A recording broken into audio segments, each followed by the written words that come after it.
अस्सलामुअलैकुम सर, कैसे हैं आप? उम्मीद करता हूं आप ठीक होंगे। फारिस सर, मैं अल्लामा इकबाल कॉलेज में लेक्चरार हूं। जब से आपको पढ़ना शुरू किया है, यूं लगता है आप मेरी जिंदगी मुझे लौटाने आए हैं। आप तक ये मेरा खत पहुंच जाए तो सर शायद जरूर कर देना। बहुत से रिश्ते देखे जा रहे थे मेरे, लेकिन कोई बहन को पसंद ना आता तो कोई माँ को।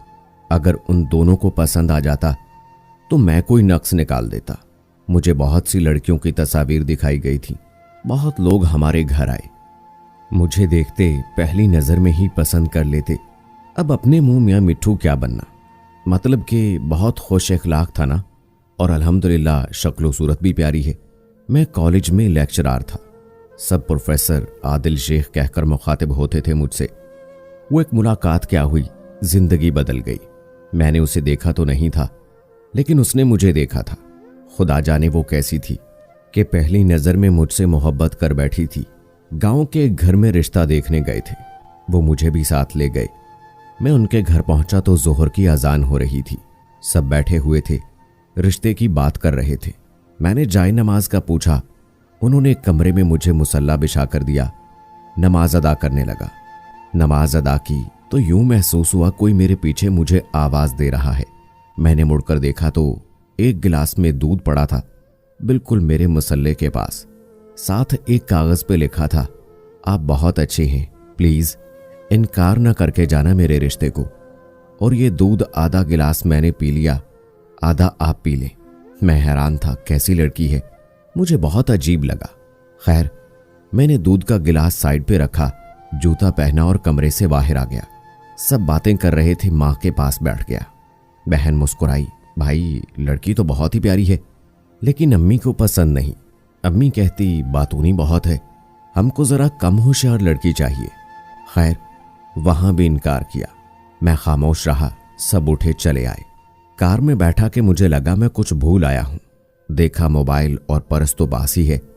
गाड़ी स्टार्ट की, घर को चले आए। मैंने जिद लगा दी, मुझे अब 2 साल शादी नहीं करनी, कोई मेरे लिए रिश्ता नहीं ढूंढेगा। अब समझ गए ना। 7 महीने गुजर गए। एक शब सर्दी की सर्द रात में टेरेस पे बैठा धुंध छाई हुई थी। गुप अंधेरे में दूर किसी ट्रेन की आवाज को महसूस कर रहा था। पास में दरिया था, पानी की झिलमिलाहट को सुन रहा था। इतने में मेरे व्हाट्सएप पर मैसेज आया। मैंने मैसेज पढ़ा, हैरान हुआ। ऐसा मैसेज मुझे करने वाला कौन हो सकता है भला? फिर सोचा होगा कोई स्टूडेंट। मैंने इग्नोर कर दिया। फिर एक दिन दिल वाला इमोजी आया, साथ लिखा था, आप प्रोफेसर आदिल शेख है ना? मैंने वाईफाई बंद कर दिया और कॉफी बनाने लगा। सर्दी लग रही थी, लेकिन मुझे सर्दी बहुत पसंद थी। मैं ठंडे हाथों से गर्म कॉफी का कप पकड़े हुए फिर टेरेस में जा बैठा। किताब हाथ में पकड़े पढ़ने लगा। रात का 1 बज रहा था। मैंने वाईफाई ऑन किया। मोबाइल का 5 मिनट गुजरे थे कि फिर एक मैसेज आया, बहुत खड़ूस हैं आप, पता है मैं मोबाइल लिए कब से इंतजार कर रही थी, लेकिन आप हैं कि डाटा बंद किए बैठे थे। कल बात करूंगी, अभी मुझे नींद आ रही है। आप वैसे आदिल शेख है ना? मैं बहुत हैरान था, ये कौन है? मैंने इग्नोर कर दिया, सोने चला गया। फजर की अजान हो रही थी। मोबाइल की घंटी बजने लगी। मैंने देखा वही नंबर बार बार कॉल हो रही थी। मैंने कॉल अटेंड की, गुस्से से हेलो बोला, बदतमीजी से बात की, कौन हो भाई तुम और क्यों कॉल कर रहे हो बार बार? उसने कॉल बंद कर दी। साथ ही मैसेज आया, आप गुस्सा क्यों कर रहे हैं? मैं तो बस आपको जगा रही थी कि फजर की नमाज पढ़ लें उठकर। मैंने उसका नंबर ब्लॉक कर दिया। नमाज पढ़ी, फिर सैर के लिए चला गया। घर आया, नाश्ता किया, कॉलेज के लिए रवाना हो गया। मैं बच्चों को पढ़ा रहा था, लेकिन न जाने क्यों बार बार ख्याल उस मैसेज करने वाले की तरफ जा रहा था। गुस्से से किताब मेज पर रखी और ऑफिस गया, न्यूज़पेपर पढ़ने लगा। 1 महीना गुजर गया, उसका नंबर ब्लॉक ही था। फिर जब मैं एक रात फारिग बैठा व्हाट्सएप देख रहा था, उसके मैसेज सामने आए। दिल में ख्याल आया, देखूं तो सही ये कौन है, क्यों मैसेज करता है मुझे वो इंसान। उसका नंबर अनब्लॉक किया। वह नंबर ऑनलाइन नजर तो आता था, लेकिन कोई मैसेज नहीं। फिर एक दिन मैसेज आया, प्रोफेसर सर, आपने अपनी तस्वीर जो लगाई है ना व्हाट्सएप पे, कसम से बहुत सोने लग रहे हो। मैंने जल्दी से व्हाट्सएप ओपन किया, उसका मैसेज देखा, वो ऑफलाइन हो चुका था। मैंने मैसेज किया, आप कौन हैं? दूसरे दिन जवाब आया, क्या करेंगे जान करके मैं कौन हूं? प्रोफेसर सर, क्या आप मुझसे दोस्ती करेंगे?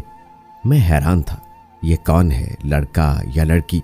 फिर मैंने पूछा, आप लड़का हैं या लड़की? उसने हंसने वाला इमोजी सेंड किया।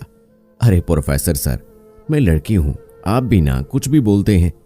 मैंने फिर पूछा, नंबर कहां से लिया मेरा? कहने लगी, छोड़े ना इस बात को, जरूरी ये नहीं है कि नंबर कहां से मिला। आप ये देखें मैंने कितनी मुश्किल से आपको तलाश किया।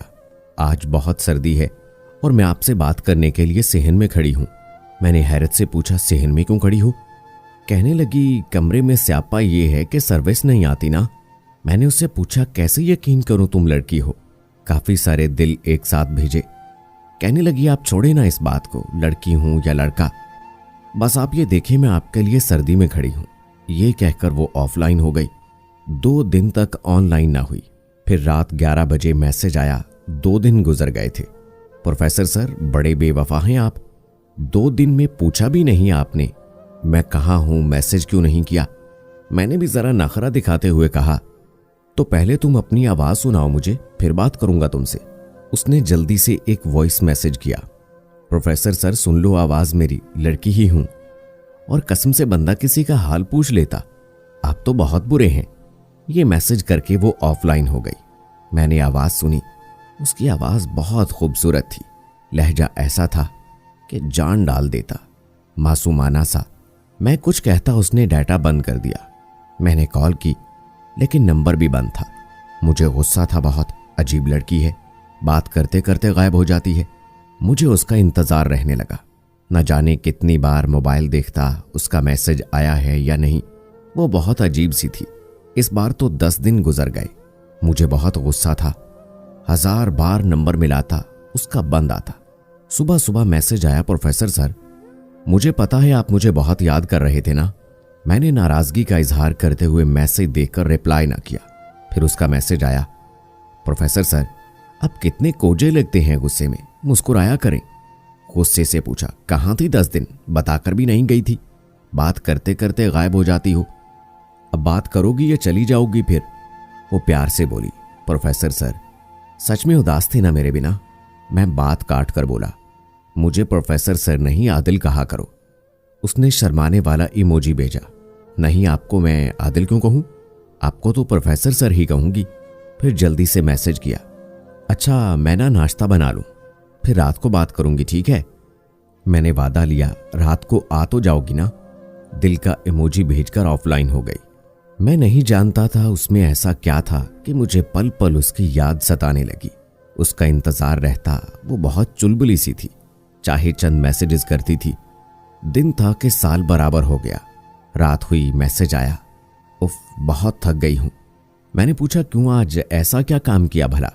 कहने लगी, अरे काम नहीं किया, आज मैं घूमने गई थी, गोलगप्पे भी खाकर आई हूं।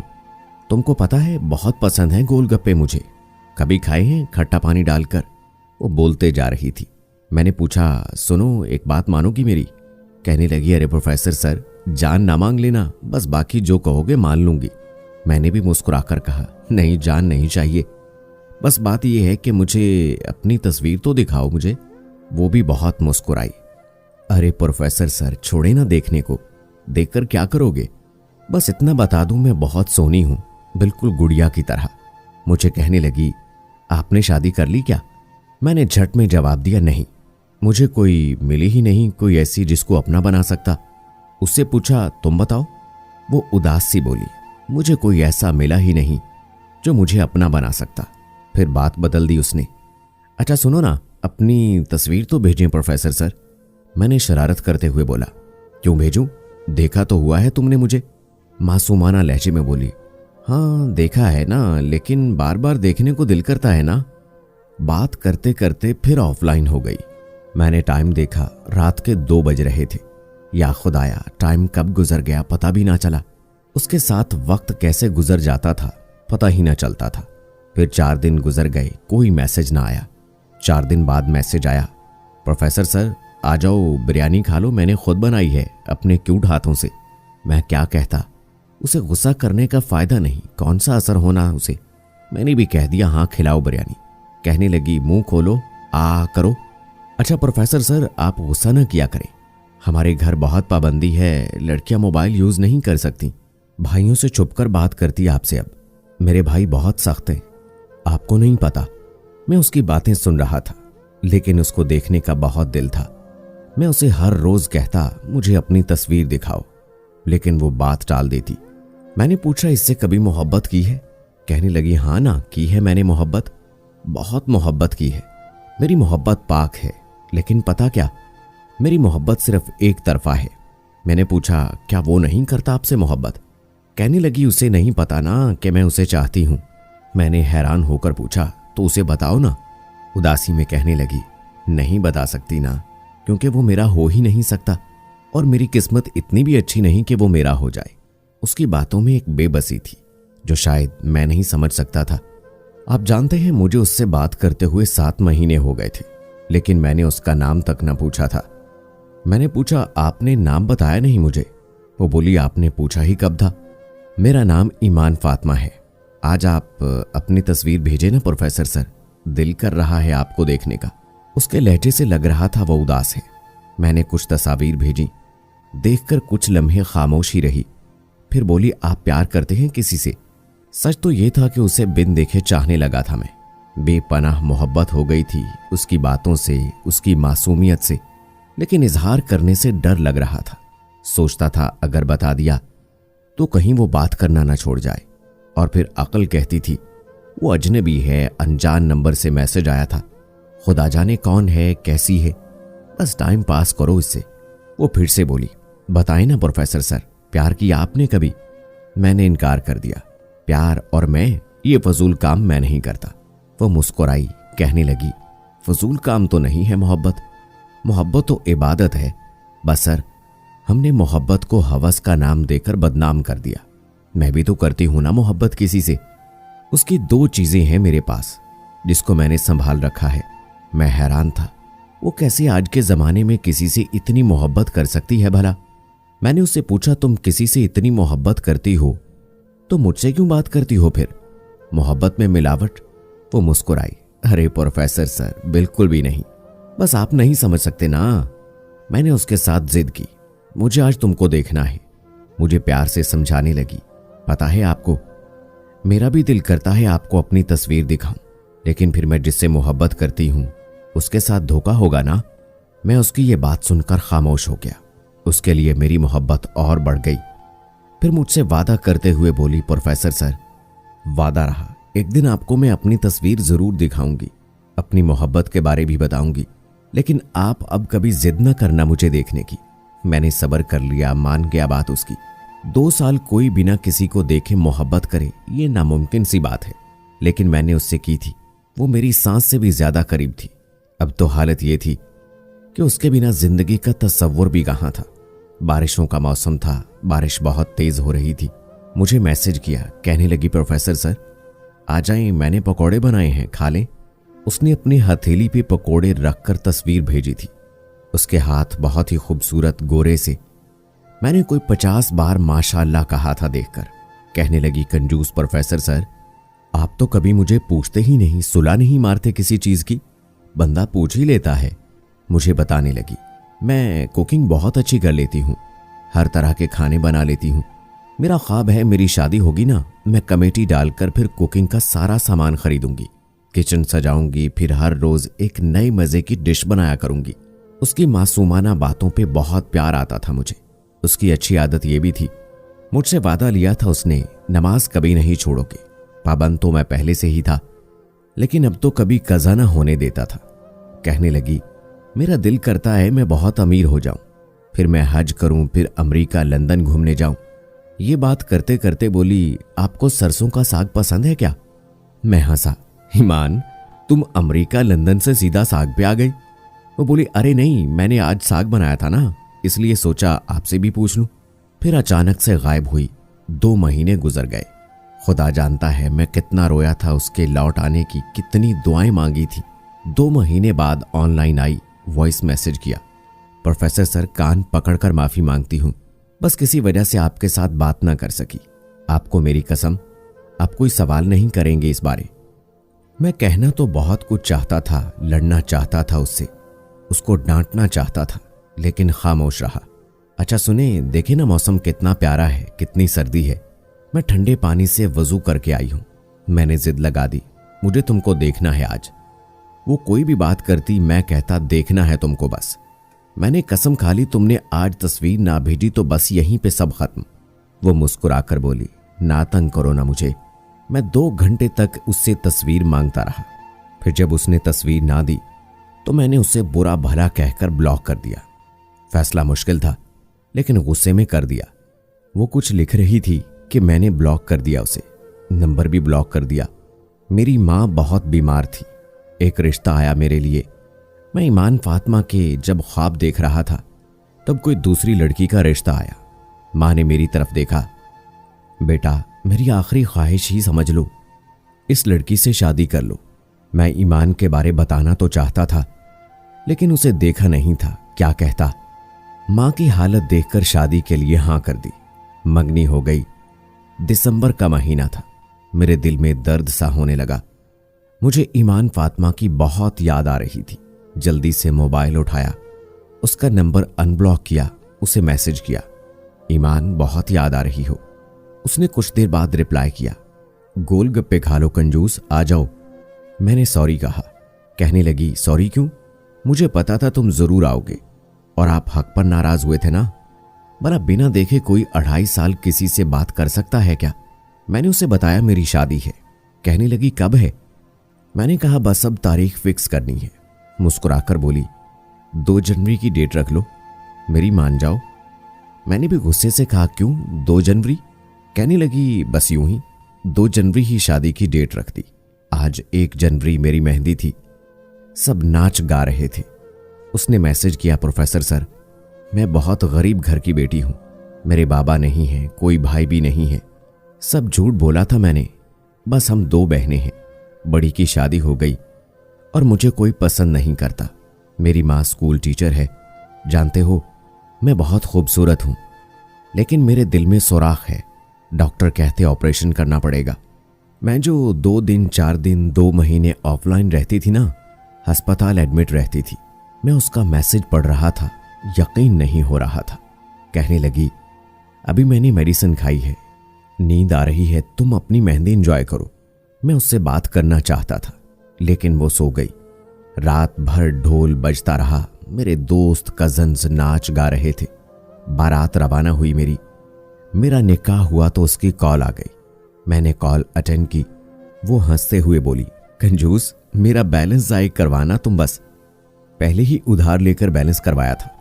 अच्छा बताओ दुल्हन कैसी है, निकाह हो गया ना? मैंने हाँ में जवाब दिया। मैं हैरान था, आज कॉल कैसे कर ली। मुस्कुराने लगी। आज मैंने पेट भरकर गोलगप्पे खाए हैं। फिर उसकी आवाज़ धीमी होने लगी। मैं अस्पताल हूँ आज, मेरे दिल का ऑपरेशन है, दुआ करना मेरे लिए। मैं तुमसे ढेर सारी बातें करना चाहती हूँ, लेकिन जनाब अब तो आपकी दुल्हन आ गई, अब कहाँ बात किया करेंगे, इसलिए हो सकता है मैं हमेशा के लिए चली जाऊं। मैं रो रहा था। मैंने हौसला दिया, अल्लाह सब ठीक करेगा। वो मुस्कुराई। अच्छा सुनो, मैंने आपको अपनी तस्वीर और अपनी मोहब्बत की तस्वीर भेज दी है। अपना बहुत सारा ख्याल रखना। जिंदा रही तो ज़रूर बात करूंगी, मर गई तो मुझे माफ़ कर देना। बहुत प्यार करना अपनी हमसफ़र से। अच्छा अब मुझे ऑपरेशन थिएटर ले जाने वाले हैं, ख्याल रखना अपना। मैं तस्वीर ना देख सका था।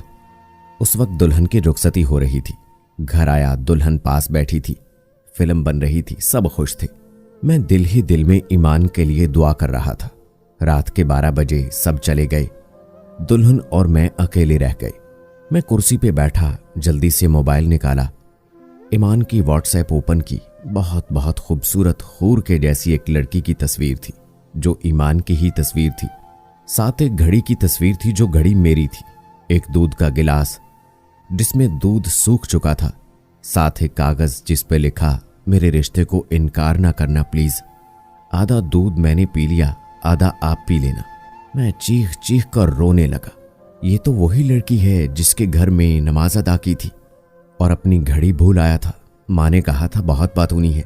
मैं सजदे में गिरकर रोता रहा, या अल्लाह उसको जिंदगी अता कर। मेरी दुल्हन कुछ समझ नहीं पा रही थी मैं किसके लिए रो रहा हूं। मैं दिन में 1000 बार उसका नंबर मिलाता, बंद आ रहा था। रात भर उसका इंतजार करता।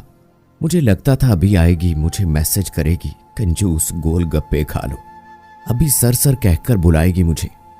आज भी इंतजार में हूं। उसकी व्हाट्सएप पे लिखा आता है, लास्ट सीन 2 years ago। मैं जानता हूं वो अब इस दुनिया में नहीं रही। मैं जानता हूं अब वो आकर नहीं कहेगी प्रोफेसर सर बिरयानी खा लो। उसकी कब्र पे जाना चाहता हूं, लेकिन मर जाऊंगा उसे कब्र में देखूंगा तो। काश उसका दिया हुआ वो दूध पी लेता। खुदा जाने किस दर्द में उसने लिखा था, मेरे रिश्ते को इनकार न करना, ईमान हमेशा की तरह फिर लौटाओ ना, मुझे फिर से सर सर कहो ना।